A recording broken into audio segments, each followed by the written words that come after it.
Saka kung matikita nyo sa store, matik ka lang. Kasi yung address ko. Mas na. Yung takbo niya, yung matining siya, hindi siya yung ano. Garalgal. Hindi siya garalgal, yung...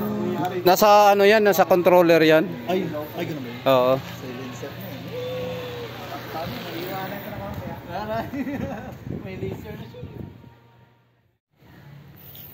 So yan mga ka-e-bike, welcome back to my YouTube channel. So for today's video, ito may binaklas na naman akong original na stock na Kymco. Ito siya. Yan. So original yan mga ka-e-bike. Ang battery nito is 48 volts. So mag-a-upgrade siya ng 60 volts. Kaya magdadagdag ako ng isang battery. Ito. Isang battery na 33 amperes. Tapos bumili na rin ako ng charger niya. Saka yung controller na 48 to 64 volts siya. Ito siya mga ka-e-bike. Mag-upgrade. So ito yung battery niya. So ito kasi mahirap kasi baklasin to mga ka-e-bike. Ito kasi original na Kymco. May mga sensor siya dito. Ito yung mga sensor niya. Tapos hindi mo siya basta-basta matatanggal yung pinaka battery niya dito. Itong battery niyang buo, hindi mo siya matatanggal hanggat di mo inaangat yung pinaka lock niya dito. Ayan, pinaka lock niya dito mga ka-e-bike. So ito yung pinakakahan niya. Ayan, ito yung cable. Tapos dito yung nakalagay. Ayan. So papalitan siya ng controller, magdadagdag ng isang battery. So yun lang ang gagawin ko dito. Tapos ito hindi na gagana to. Yan. So ang problema kasi nito mga ka-e-bike, mahirap siyang buhayin. Hirap siyang i-start. Okay? Yan. So papalitan ko na muna siya ng controller, tapos itong battery niya idadagdag ko yung isa. Yan. So ito kasi may ano siya, may converter siya. So tama-tama lang yung converter niya. Pag nagdagdag ako ng isang battery, 48 to 64 volts siya. So tama-tama lang to mga ka-e-bike. Ayan. Okay siya.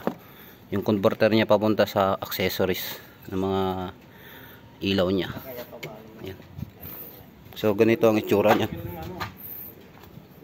Ayan. Original na Kymco to mga ka-e-bike. Ayan. So ito na siya mga ka-e-bike, yung controller na bago. 48 to 64 volts siya mga ka-e-bike. Yung stock niya na original Kymco. So ito siya. Ayan. So pinutol ko yung pinakasakit niya dahil doon nga sa sinabi ko kanina, original na Kymco po to mga ka-e-bike. Original na harness, original na controller. So ang sakit niya original din. Ganito siya. Hindi siya yung ganitong mga sakit. Ayan. So ito na siya, tinap ko na yung lahat ng pagaganahin ko dito. So ito siya. So bali ito wala na siyang sensor.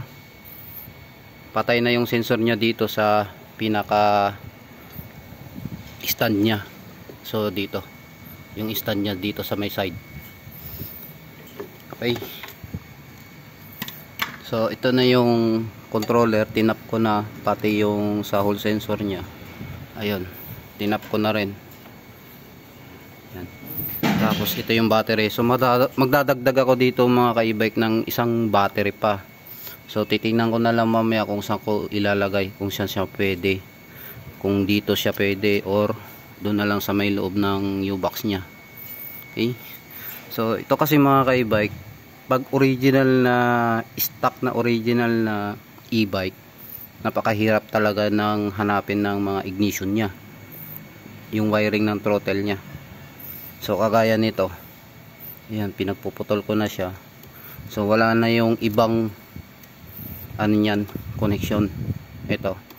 Bali pinatay ko na yung ibang connection niya. Okay? So ito. Tapos yung sa ito yung throttle niya. Ito yung sa throttle. Itong tatlo na to. Papunta dito. Tapos yung sa positive, negative niya. So ito din. Tapos yung isang kulay pula. Ito. Yung sa ignition naman niya, ignition key niya, ito, isa lang. Bali kulay orange siya, mga ka-e-bike. Ayan. Ayan siya. Tapos i-try natin siya kung gagana na tong in-install ko na controller, mga ka-e-bike.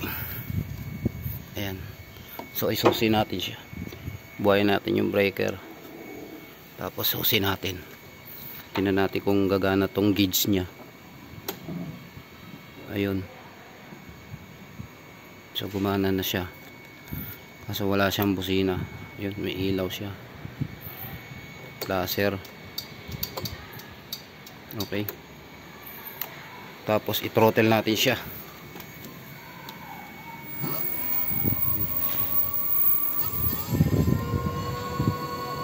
Yun, ganun siya kalakas, mga ka-e-bike.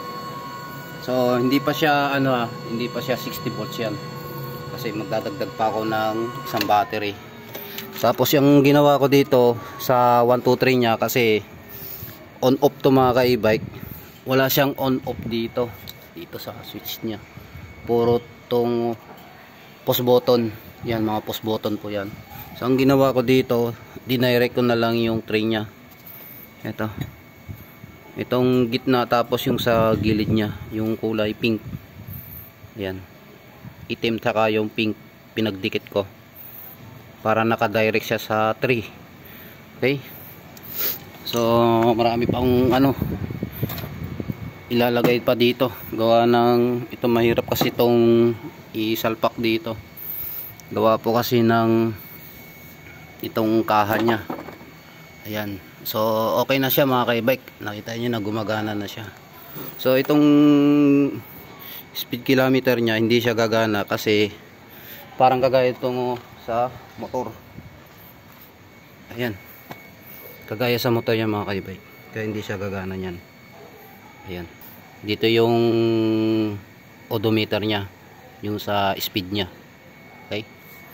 So ayan, okay na siya. So medyo may kahirapan siya pagka hindi kabisado yung wiring, kasi stuck nga yung pinaka wiring nito saka original na e-bike. Ito yung sinasabi kong sensor. Ito, mga ka-e-bike. So ito kasi pagka once na yan, nakaganyan siya, hindi siya matatakbo. Pinaka sensor niya to, hindi aandar yung e-bike nyo. Pag once na nakaganon naman siya, yun, saka siya aandar. Okay? So ito wala na to. Bali ito tinanggal ko na to. Wala nang connection yan doon sa mismong controller niya. Yan. So pandarin ulit natin siya.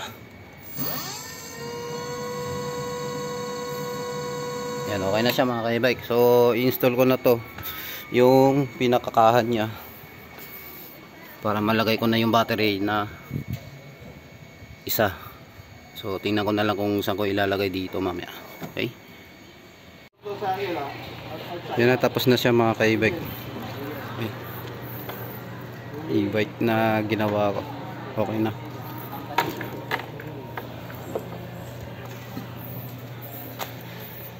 So kung matikitan sa store, matik ka lang. Kasi